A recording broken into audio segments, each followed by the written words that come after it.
We're here talking about confidence killers. And I'm really excited to dive into this topic because I know that many of us have challenges around this. So Jill, tell us what's one of your confidence killers? One of my confidence killers is I over worry about what people are going to think. And then I tend to focus if like one little bad thing happens, that's where all of my energy and focus kind of goes to. So for example, I ran a session a few weeks ago, rave reviews from so many people. This was helpful. Thank you. Thank you. One person, oh, we seem to have an echo. I wonder if that's because of me. One person basically sort of was like, yeah, didn't really serve me in the way. And she wasn't my ideal sort of audience member, but that's what I couldn't stop focusing on. And I understood why it didn't, hadn't landed for her, and we're actually scheduled to have a call and everything. But just the fact that it didn't quite land for one of the people, it was my focus. And I think, moving forward, if I do something, that's where my brain goes to, worrying about that one person instead of all the others who were like, that was awesome. So, are you still having an echo? Hear me okay? Yeah, I can hear you great. Okay. I'm just getting some advice from Tamara. Thank you so much, Tamara, that we should mute when one of us isn't speaking, but I'm not even sure how to do that. This is the fun of using new technology. Talk about confidence killers. Using new technology is kind of scary, but we'll get through it. Yeah. So Tamara, what's one of your confidence killers? Just curious to know what holds you back.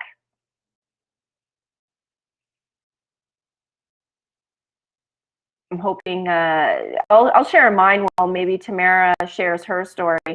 So for me personally, I think when I start comparing myself to others, I really get a challenge there. I really find that when I'm focused on what others are doing, that expression, like if you're driving and you're focusing on what's happening in the other lane, it can really be a challenge because you're gonna drive into the other car if you're focused on what the other person is doing. Whereas if you are focused on what's ahead, it makes much more sense, right? So, I try to, as much as possible, really focus on just being true to what I want to accomplish and not being concerned about what others are doing and comparing myself to others. I think that can be a huge issue. So I'm going to ask for your feelings around whether you get stuck in comparing yourself to others or where you should be in your business, that sort of thing. And then I'm going to mute myself because actually I think that might help with the echo. Yeah, definitely. That for sure is one of my confidence killers. I'll be feeling really great about what I'm working on, what I'm doing, and then I'll see either competition and what they're up to, or that somebody's ahead of me or has thought of something different. And right away I go to this place of like, I'm not there yet. I should be doing that. So much. And one of the things a lot of, coaches will tell you is to stop following your competition because it can be such a confidence killer. And confidence is one of the most important things when it comes to running a successful business or being successful in any endeavor, in business, in corporate, no matter where you work. And I think it's not only stopping yourself from comparing, but also then having people around you that don't suck your confidence. And there are a lot of negative people out there, a lot of doubters. I mean, gosh, I know so many people who start, their entrepreneurial journey and have people going, really? That's what you're going to do? Are you sure you're going to get paid to do that? So much of that, and you totally like tuning that out is going to be key. And the same for those that work in a business, like with other people, have colleagues. Having colleagues that are doubting you, that are working against you, that see you as competition or a threat, can be a huge confidence killer. You can throw out what could be an amazing idea, but because you don't have people genuinely interested in you thriving, they're going to be the doubters. They're going to be, naysaying your ideas. And it's really hard to continue to move forward when you have people around you not believing in what you're doing. It just triggers you going into that place of like self-doubt. And that's the thing. Confidence really is knowledge that we can do something. And we know we can be capable. Like, I know the things I can do, but somehow self-doubt creeps in. And that's what a confidence killer is. It's allowing something to start taking down your belief that you can do something. So I'm reading here what Tamara's been answering. Self-doubt is what you are able to do often when you just get going and don't think about it. Yes. It's important to understand confidence is not consistent. It ebbs and flows depending. 100%. Yes, confidence absolutely is something that ebbs and flows, and self-doubt can creep in. And depending on how you're feeling, even depending on whether you get a good night of sleep, whether you've exercised, those kinds of things, your just environmental surrounding can be extremely depleting in terms of your confidence. If you're not feeling at your A game, you're not going to feel confident to be able to do certain things. So absolutely, confidence ebbs and flows. And as leaders, business leaders, whatever, making sure that we maintain our confidence and that it's present in those key moments that we need it. It's one of our biggest jobs.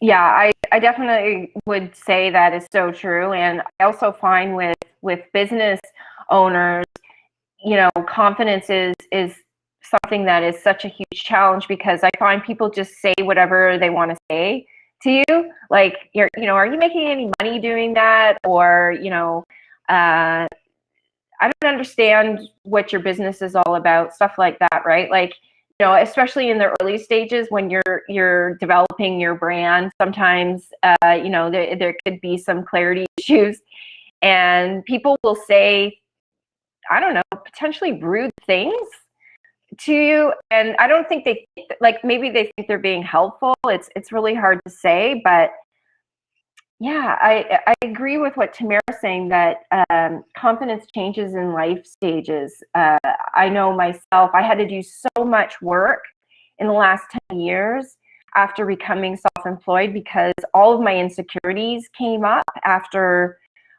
working in a corporate environment and not really having to challenge myself to do things that were scary, right? Like, you get into a position and yeah, you have things that you have to figure out, but you don't necessarily feel, I don't know, like as vulnerable as you would if you were in a corporate environment. There's a safety in a corporate environment, right? And then all of a sudden you go out on your own and all of your issues will come up. So I always say, when you when you start a new business, get a good therapist, because there's going to be things that come up that you have to work through, and it feels really uncomfortable. So speaking of therapy, I've done a lot of therapy, especially in the last couple of years.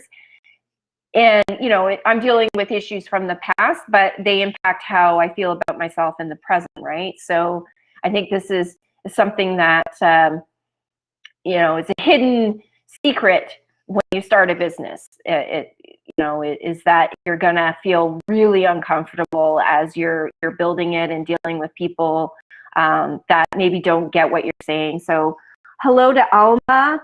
Really glad to hear that you're joining us. Curious to hear what your confidence killer is.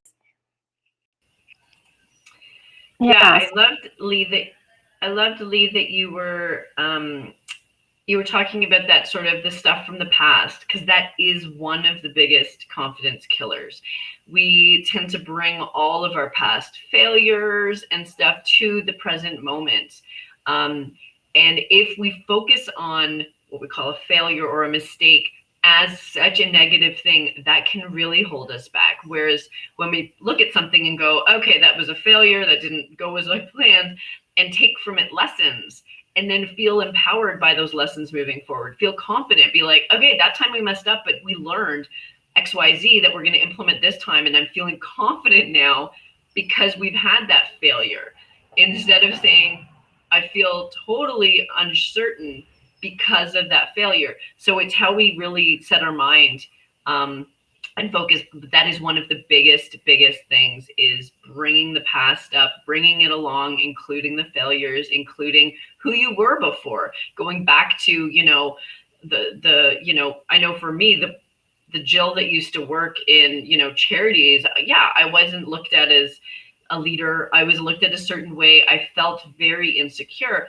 And if that Jill is showing up, like, yeah, it's absolutely going to shatter my confidence. Whereas I'm like, wow, look at what I have accomplished, and focusing on all of the skills and strengths and things that I have done, instead of on the like stuff and the times when I wasn't, you know, a strong leader. Huge being able to leave the past in the past, and being present and looking forward. And something else I think a lot of us, and I think you've spoken about this before, is perfectionism. When we think that something has to be so right and we take things so seriously, that can be a huge confidence killer. When you think that you've got to knock it out of the park and do a 10 out of 10 on a list of 100 different things and items, and you've got to show up in all, that's overwhelming. You just automatically, you're going to think, oh, if I have to do all of that, if I have to make sure I check all of those boxes, I'm going to fail. Totally decreases your confidence. If you approach life as like, hey, we're going to see how this goes, we're going to give it our best shot, we're going to show up, we're going to do it, and that in itself is success, so much easier to show up confidently and kind of go, what's the one thing I really need to focus on? Not the like 15 things to make this perfect. So perfectionism is huge, and so many people are perfectionists, and it holds them back so much. There's always that saying, done is better than perfect. But so many of us wait, and it absolutely creates self-doubt when we know something's not going to be perfect. Huge confidence killer. I'm looking here again at what Tamara's sharing. In our society, we are conditioned to perceive failure will happen before it even happens. Absolutely.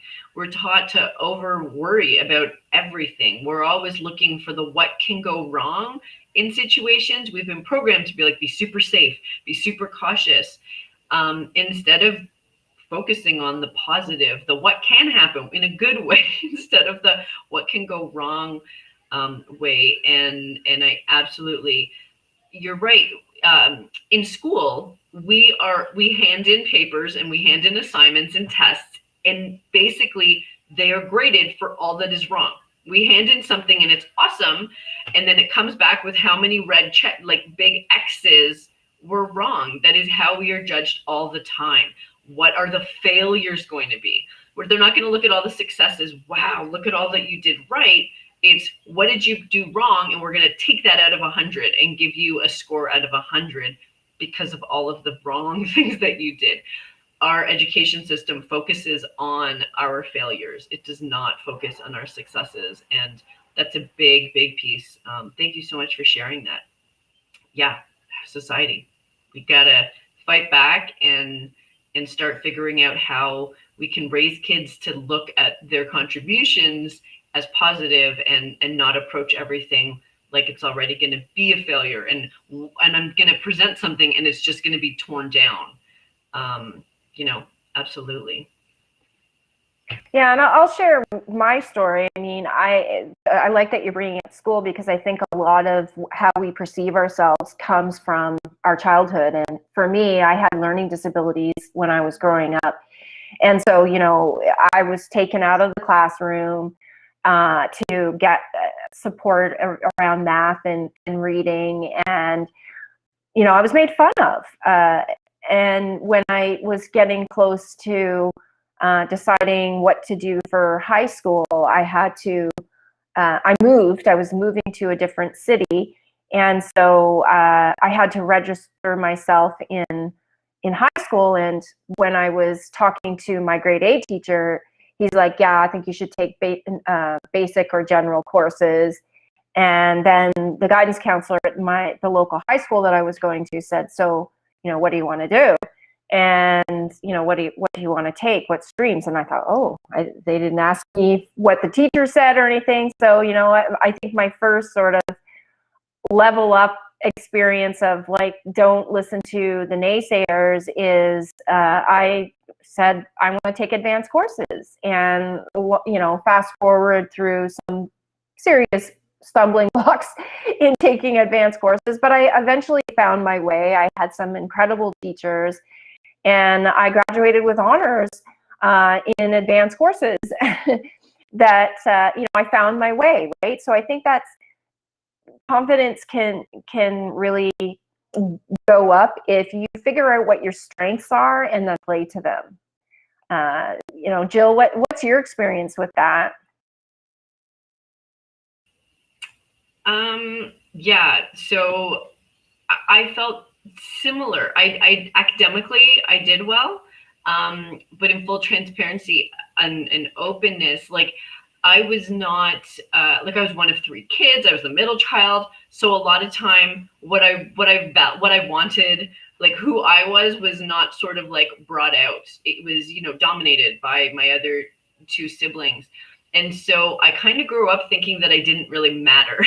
You know, I was, you know, there just wasn't a lot of that individual attention given, like, who are you and what excites you in life? And that not mattering has had a huge impact on my self-confidence. And I think that's, you know, and so academically I did great. Like that, it was actually easy for me at school, but I didn't feel like I mattered. So it didn't even matter that I was doing great. It didn't kind of land as something to be really like proud of. It was just a thing, and it didn't matter because I felt like I didn't matter. And I think for me, and I think that's one of the big things that a lot of people struggle with. They might have the confidence, but they don't necessarily feel worthy of the accomplishment. They don't feel worthy of like, for example, speaking on a stage. I could speak in front of a crowd. I've sung in front of my high school before. Like that's the actual physical being and speaking is not the issue. It's the do I matter? Do my words matter? Is what I'm going to say, would it matter to these people? And that's where the confidence killer can come in. The doubting that I'm worthy of that opportunity. You know, and I think again, people can have programs and know that it's all of the great things, know that their program's solid and it's going to benefit people. But then they're like, am I worthy to make that money? And that can be kind of where the confidence killer can come in terms of putting their product or service out there. So unworthiness is a huge one, and it has been for me. Believing that I'm worthy to make the money that I want to make, believing that I'm worthy of being listened to, that I have worth, and that my words, you know, have worth and value. And again, I'm the same as you. I've been in therapy because the entrepreneurial journey is one of the biggest development journeys you can possibly go on. There's so much self-doubt that comes up, and questioning and knowing yourself is so important in that. I've done a ton of coaching, I've done therapy, and it's been amazing. And where I am now is so different from where I was when I, you know, first considered entrepreneurialism. Yeah. So I'm also loving what Tamara is talking about here with things like ADHD and dyslexia and things, that those learning disabilities don't go away. And they don't disappear. And as adults, you end up just sort of hiding them or learning how to cope with them, but that they obviously continue to impact us and our confidence. Where has this self-messaging we seem to get as North America come from? Wow, I love the question. So we have a question coming in. Where has this self-messaging we seem to get as North American collective come from? And I think, unfortunately, it comes from a couple of places. I know for women, a lot of our self-doubt and questioning comes from the patriarchal society that we live in, that, you know, women are meant to be in certain roles and, you know, polite and obedient and serving of others and good, and, you know, staying at home and being a mother, all of that. And those really hard to find roles and expectations are what can often keep us feeling small, feeling like things aren't possible, like we shouldn't be doing certain things. And that raises a whole bunch of doubt for people, a ton of doubt. Who am I if I should just be a mother to be owning a business, or, you know, being a SVP of a big company? There is so much of that. And unfortunately, we are also an extremely consumerist focused society. And it's not about who we are and what our skills and talents are that allow us to shine. It's, do we have the right clothing and are we looking the right way? And if you don't have that, absolutely, it's a confidence killer. If you don't feel that you're fitting in with society's vision of what somebody successful should look like or act like, that's huge. And unfortunately, our society is extremely superficial, materialistic, consumerist. And that for so many people can be a confidence killer. I know that I hesitate if I've just, you know, gone out for a run, or not that that's very frequent, but if I've done something and I'm looking a little casual or just rolled out of bed, I'm hesitant to show up in that way. I can admit I definitely struggled with a lot of superficiality concerns and things, you know, growing up. And that is huge. And I know when you look at all the magazines, you look at all the beautiful people in Hollywood and all that, and we feel like we have to be that to show up, to do the things. And when we don't, it totally sucks our confidence. So there are so many things wrong with North American culture, unfortunately. And we are set up to be competitive. We are set up in that capitalist, get what you want. It's all about you. It's a very individualistic society, whereas other cultures around the world are very much about community, about family. They're about the collective doing well. And when you do that, you raise each other up. And instead, we live in a society that we're naturally trained to see each other as competition, which doesn't help with having those people surrounding you and cheering you on.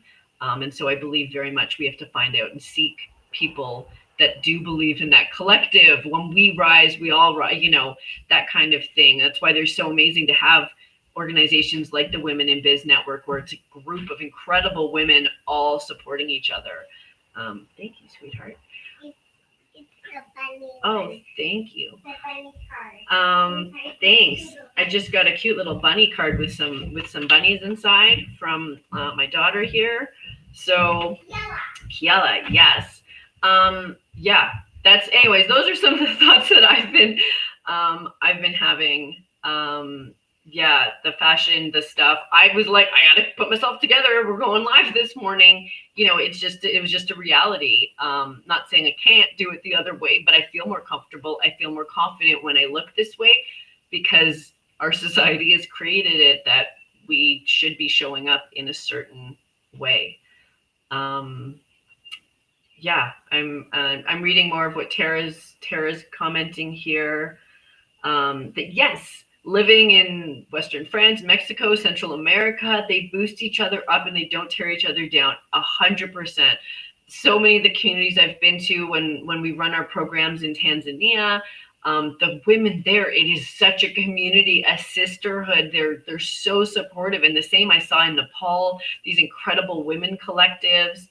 And yeah, it's why I have fostered in my life incredible women that rise me, that champion me and support me, and cheer me on, like Lee, the other women in this community, and other, you know, groups and communities that I'm in. It is so important and such a saver when it comes to confidence, to know that there are people who really believe in you, because we do need the external validation sometimes, you know, especially when you're alone in your office during COVID.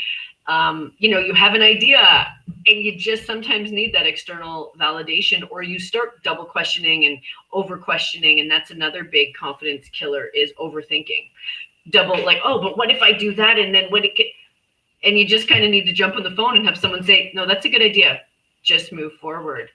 And so, yeah, having those people is key. Lee, I'll let you jump in here. I'm going to have a little chit chat. Oh, I love that. It's so cute. So, you know, I think that there's so many issues that come up for women around confidence, like, you know, like what Jill is mentioning about not feeling good enough, about how we look. You know, I was the same way this morning. You know, kicked my husband out of the bathroom. I'm like, I need to get ready. I'm going live, and somehow, I decided to fully dress. Right, I'm not just wearing a nice top. I'm wearing a nice top and a skirt because you know, somehow it's like that book that we talked about in our mentor circle, the ego effect. Sorry, maybe that's not the right, here, I'm going to put you back on speaker. Alter ego. Okay. Yeah. So the alter ego effect, where, you know, if you like take on a persona, it will help you to feel more confident. So for me, you know, I have to channel that inner businesswoman, you know, that wears nice clothing, that wears makeup, that sort of thing. Why I need that, I don't know.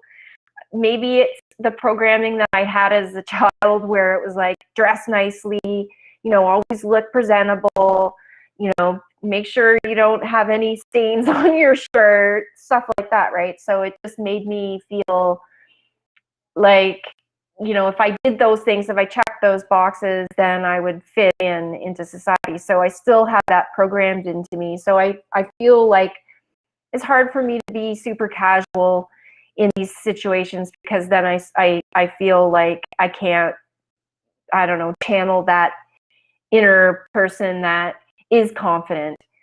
Speaking of taking on challenges that, you know, you struggle with, you know, what did I do? I started a business where I had to do public speaking, and I remember once having a colleague say to me that my public speaking style was stale. And, you know, that still sits with me. I still hear that inner critic comment from the past. And I had to do so much to be able to get to the stage. For me, I had to exercise before I went on stage, dance onto stage. I had to let go of like that inner critic, do movements and things that help me to release those messages that weren't serving me well, and that would, you know, maybe have me stuttering or nervous, or seemed, you know, my performance wasn't natural.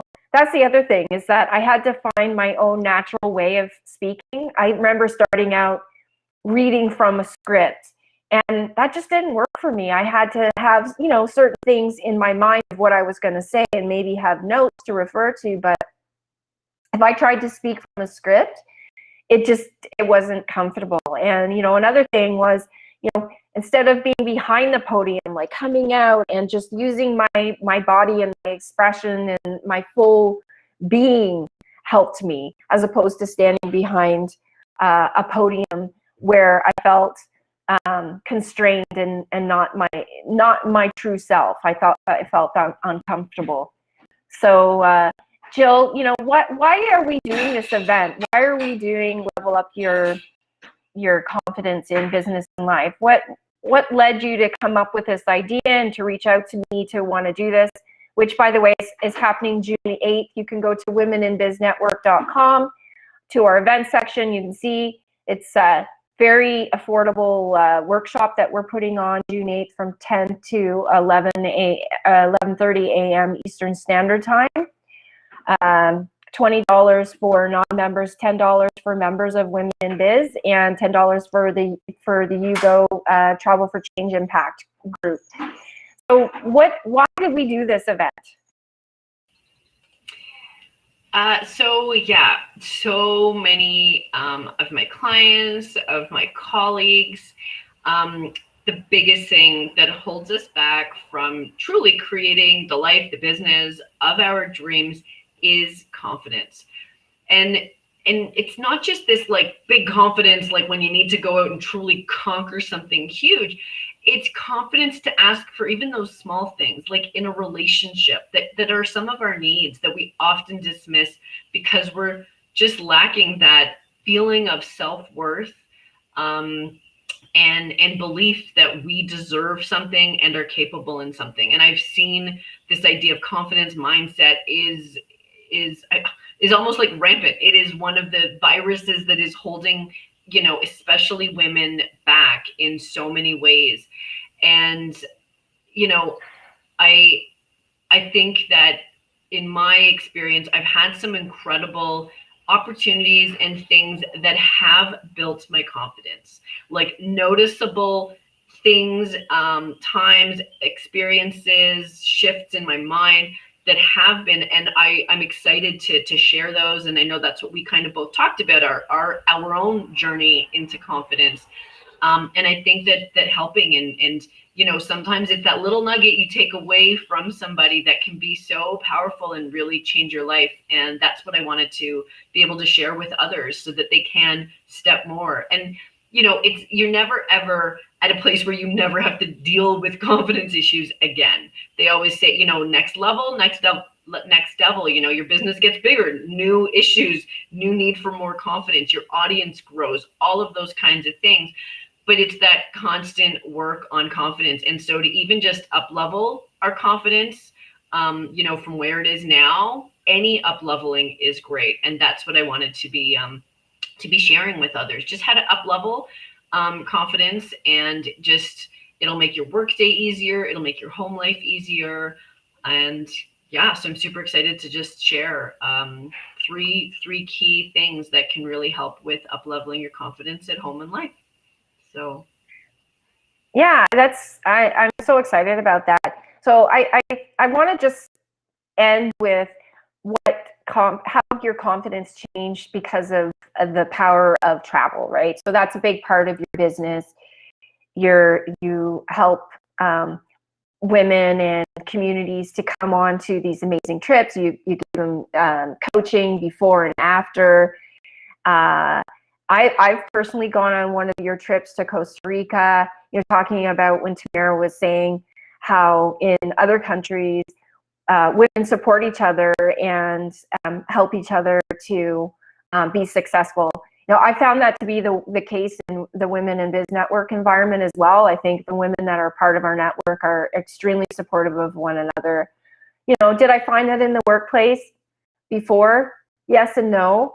But getting back to travel, I remember, my husband saying to me, be prepared that something is going to go wrong, because I was traveling solo for the first time outside of North America. And, it was a bit nerve-wracking. I had to change planes. I ended up being stranded in Mexico City. I remember calling my husband up from the airport in tears because I had to be stuck in this airport that was under construction for 12 hours.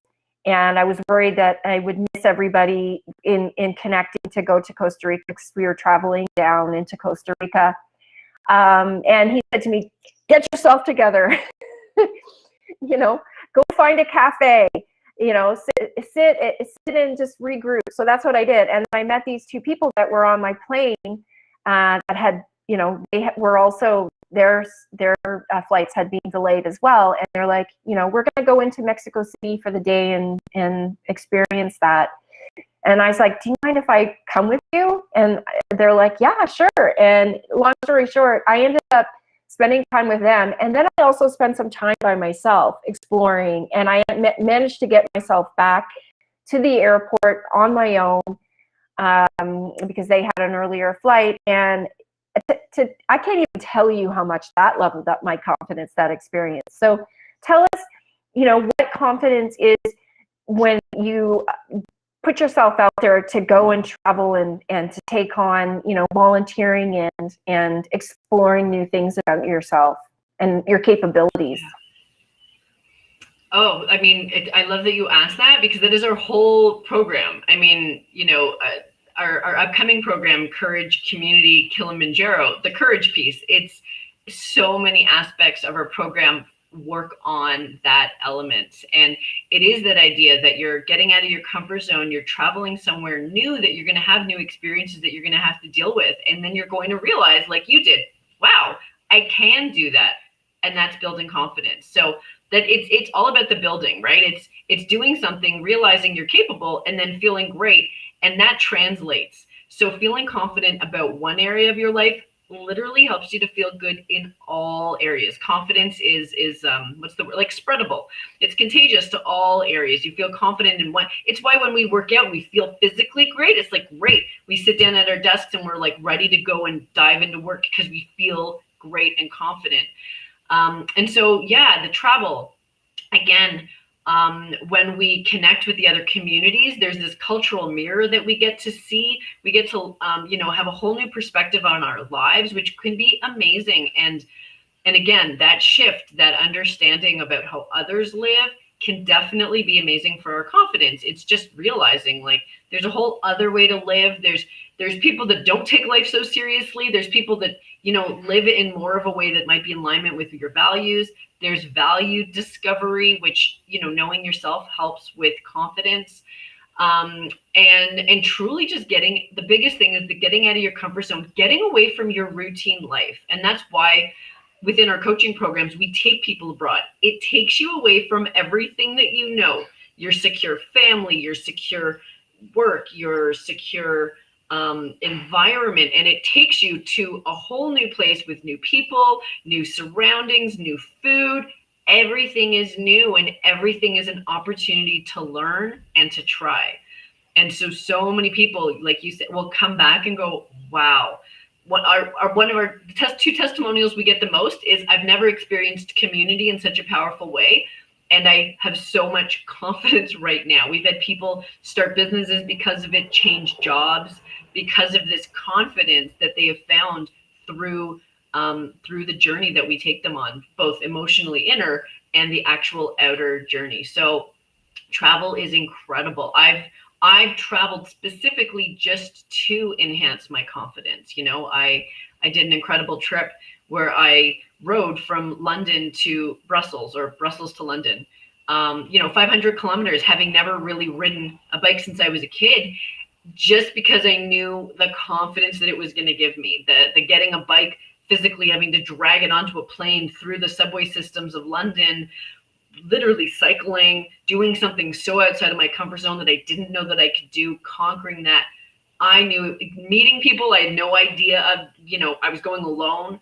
All of that I knew was going to be hugely confident boosting. When I came home, I was like, wow, look what I accomplished. And that's what we do. And that's why travel is so powerful naturally.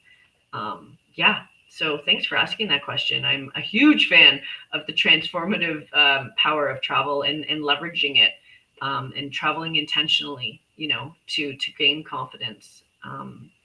So yeah, I'm super excited to share more about confidence and diving in and helping people to understand ways to shift and elevate their confidence.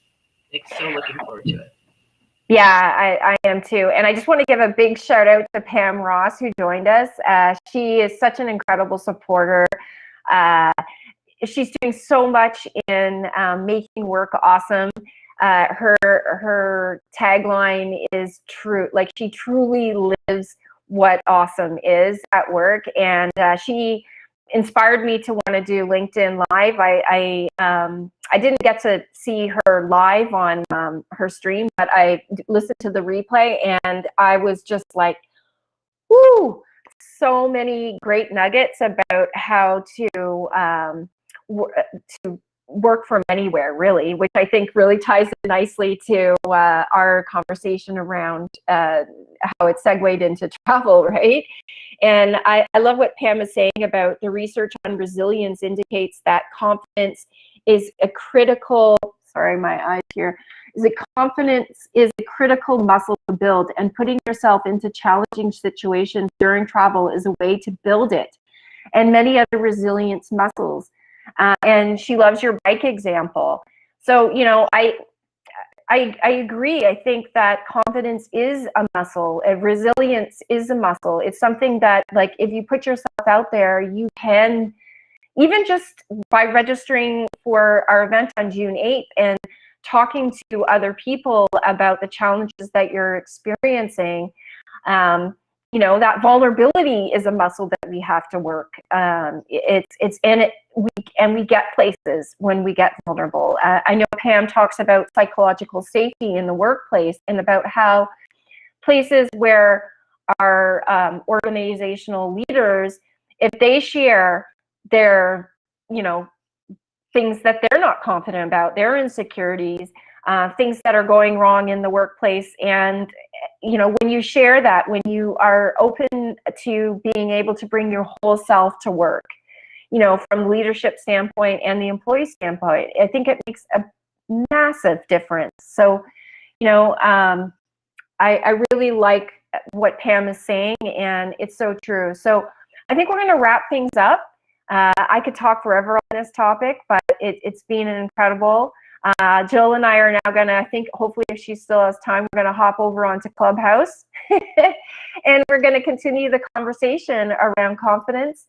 And we really hope that you'll join us on June 8th. I'll put that link again in the chat. So check it out. Hopefully you can come. Even if you can't come and you want to access the replays, we will have interactive ways for you to connect with us after the event. So if you can't join us live, that's okay. We have tools and ideas that you can, and we can support you post-event. So just keep that in mind, and thank you so much. Pam, I just want to finish up by saying that her research, she has indicated research on trust from Edelman shows that CEOs who share personal challenges and how they overcame them can build trust. I love that. Yeah.